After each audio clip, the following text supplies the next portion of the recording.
अभी सुबह के लगभग 5:30 बज रहे हैं और मैं आपको दिखाती हूँ बाहर का मौसम कैसा है। मतलब बाहर बिल्कुल अंधेरा है। मतलब वो ऊपर एक कोई ऊपर बिल्डिंग है वही दिख रहा है बस। और यहाँ पे मैंने ये रात को भिगो के रखा था जीरा अजवाइन ये सब डिटॉक्स ड्रिंक, उसी को मैं भी गर्म करके और पीऊँगी। Hello guys, welcome and welcome back to my YouTube channel. आपका स्वागत है एक और नए ब्लॉग में। आई होप कि आप सब बहुत अच्छे होंगे और आप अपनी पढ़ाई भी बहुत अच्छे तरीके से कर रहे होंगे। और मैं रोज़ थोड़ा थोड़ा कोशिश कर रही हूँ कि मैं थोड़ा थोड़ा जल्दी उठूँ। तो कुछ दिनों से तो मैं 6:30 के पहले उठ ही नहीं पा रही थी, बट अब मैं 5:30 पे थोड़ा सा शिफ्ट हो गई हूँ 1-2 दिन से। पता नहीं आगे भी जारी रहेगा कि नहीं। अब उसके बाद ये डिटॉक्स ड्रिंक बनाने के बाद 5:30 बजे उठे हैं तो 15 मिनट नींद में चला गया। उसके बाद फेस वॉश करके और यहाँ पे मुझे बिहार का हिस्ट्री पढ़ना है फ़िलहाल। जो बिल्कुल फैक्ट है वो मैं बहुत कंफ्यूज हो जाती हूँ। तो सुबह सुबह मैंने सोचा सुबह उठी हूँ तो एक बार इसको पढ़ लेती हूँ ताकि ये मेरे दिमाग में बहुत लंबे टाइम तक अच्छे से रहे। और मैं बिल्कुल इस चीज़ का कोशिश करूँगी कि मैं जल्दी ही उठूँ। इधर अभी तो थोड़ा सा मौसम बहुत दिल्ली में ठंडा है तो इसलिए 5:30 बजे मैं टारगेट बनाई हूँ। बट ये धीरे धीरे मैं 4 या 3:30 तक गर्मी आते आते ले जाने की कोशिश करूँगी। आई विश कि मैं इसमें कामयाब भी हो पाऊँ कि नींद को त्यागना ही पड़ेगा। और 1 घंटे पढ़ने के बाद लगभग फिर मैंने नहा धो के पूजा वूजा करके, पूजा नहीं मतलब पूजा मैं कर ही रही हूँ फ़िलहाल। और उसके बाद लाइब्रेरी चलेंगे और लाइब्रेरी जाने के बाद देखेंगे क्या और कैसे पढ़ना है।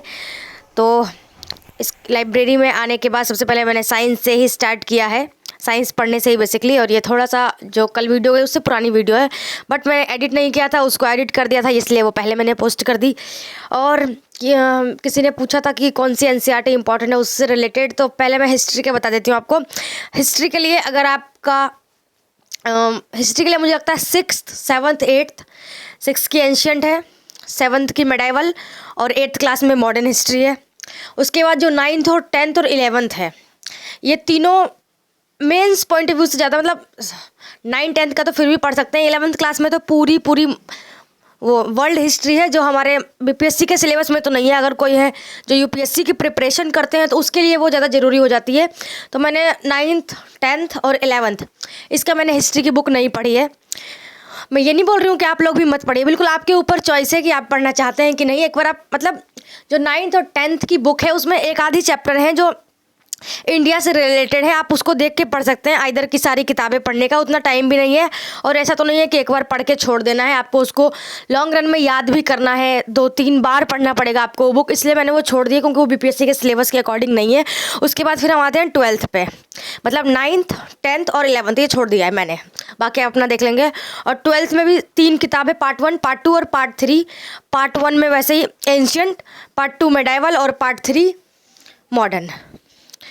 तो इसलिए पहले 6 से 8 तक पढ़ें, उसके बाद 12th की बुक पढ़ें और आपके पास टाइम बच जाता है तब आप 9th और 10th के साथ जा सकते हैं। मैं तो यही आपको प्रेफर करूँगी और मैंने ऐसा ही किया है। और उसके बाद मैंने स्टैंडर्ड बुक्स पढ़ी है, मतलब बेसिकली मैंने स्पेक्ट्रम बुक पढ़ी है और उसी से मेरी उसी का मैंने थोड़ा बहुत नोट्स बनाया है। अभी मुझे दोबारा कुछ चैप्टर्स के बच गए हैं, उसका बनाना है। और बस मेरा हिस्ट्री के लिए यही है बस, और कुछ भी नहीं। मैं हिस्ट्री के लिए ज़्यादा पढ़ती हूँ। और तो ऐसे मैं एक दिन में आपको हर एक सब्जेक्ट का बता दूंगी। आज मैंने हिस्ट्री का बता दिया है, मे बी जो नेक्स्ट वीडियो आएगी उसमें मैं पॉलिटी या किसी और सब्जेक्ट का कवर करूंगी। पॉलिटी में भी यही है, मतलब आप अगर आपका बिल्कुल बेस कमज़ोर है पॉलिटी में तो बिल्कुल आप 6 के साथ जाइए। अगर आपको पॉलिटी समझ में आती है और आपको की टर्म्स के साथ उतनी प्रॉब्लम नहीं होती है तो फिर आप 9th से जाइए, 9th से 12th तक। 12th का छोड़ सकते हैं क्योंकि 12th में वो मेंस ओरिएंटेड ज़्यादा है, बट सबसे इम्पॉर्टेंट है 8th कह रही हूँ 11th क्लास की पॉलिटी की एनसीईआरटी इतनी ज़्यादा इंपॉर्टेंट है, यू कांट थिंक। क्योंकि वो बिल्कुल अच्छे से समझा रखा है उन्होंने पॉलिटी में, क्योंकि मैंने पढ़ा है, मैंने बहुत बार पढ़ा है और मैंने खुद से पढ़ा है। जो मुझे थोड़ा बहुत समझ में नहीं आया तो मैंने यूट्यूब से वीडियो का सहारा लिया है बिल्कुल, और अच्छे से उसको मैंने पॉलिटी कवर किया। तब मुझे पॉलिटी में बिल्कुल प्रॉब्लम नहीं होती है पढ़ने में। और मैं लक्ष्मीकांत भी पढ़ती हूँ तो मुझे बिल्कुल अच्छे से समझ में आ जाता है, क्योंकि लक्ष्मीकांत बिल्कुल स्टैंडर्ड है। वो आपको ये नहीं बताएगी, अगर संघवाद है तो वो आपको बिल्कुल संघवाद का आगे चलना स्टार्ट कर देगी। ये नहीं बताएगी बिल्कुल संघवाद क्या होता है, इतना बेसिक नहीं बताएगी। खैर बाकी अनदर वीडियो में कवर करने की कोशिश करूँगी मैं। और उसके बाद फिर मैं करंट अफेयर का यहाँ करने की सोची थी, बट मैं करंट अफेयर का क्लास करने से पहले जो मैंने पिछले दिन का करंट अफेयर किया है मैं उसका एक बार रिविज़न लगाती हूँ, ताकि मैं बिल्कुल भूल ना जाऊँ और मेरे मेमोरी में वो रहे कि मैंने क्या पढ़ा था करंट अफेयर। क्योंकि करंट अफेयर इतना वास्ट है कि चाह कर भी याद नहीं रख सकते जब तक आप बहुत बार उसको करंट अफेयर को नहीं पढ़ते हैं।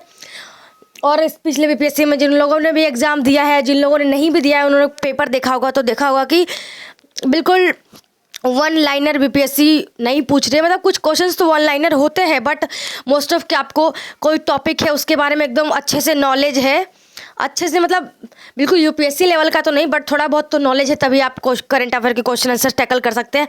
अदरवाइज़ तो आपका करंट अफेयर बिल्कुल तैयार नहीं है। इसलिए करंट अफेयर को बिल्कुल जो बच्चे लास्ट में सोचते हैं ना कि हम कर लेंगे, होते होंगे ऐसे होनहार बच्चे, मैं तो उनमें नहीं आती हूँ कि मैं एकदम लास्ट में करंट अफेयर उठा के बैठूँ और मेरा हो जाए। मैं लास्ट में अगर मैं लास्ट में पढ़ूँगी तो कंफ्यूज ज़्यादा होंगी और याद कम रहेगा, क्योंकि इतने सारे इफेक्ट होते हैं याद करने के लिए, वो सब मिक्स मैच हो जाता है, जो मेरे लिए तो बिल्कुल सही नहीं है। बाकी आपके ऊपर है आप कैसे अपना करंट अफेयर प्रिपेयर करते हैं, बिल्कुल आपके ऊपर है, आपके ऊपर कोई बर्डन नहीं है।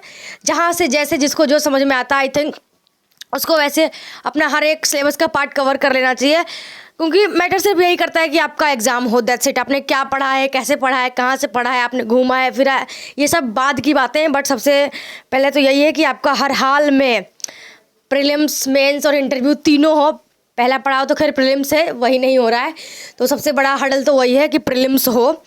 और जिन लोगों का भी इस बार का प्रीलिम्स नहीं हुआ है वो मैं यही एडवाइस करूँगी कि प्रीलिम्स तो आप लोग लेके चलें, बट मेंस को बिल्कुल साथ साथ अभी लेके चले। मतलब मेरे को लगता है जून तक तो हम मेंस को एकदम प्रॉपर अच्छे से लेकर चल सकते हैं।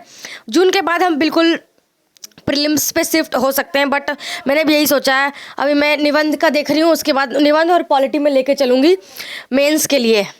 और प्रीलिम्स का तो मैं पढ़ ही रही हूँ, मतलब मैं अपना टाइम को 50-50 डिस्ट्रीब्यूट करके मेंस और प्रीलिम्स पे ज़्यादा ध्यान दूँगी, वो ज़्यादा अच्छा रहेगा।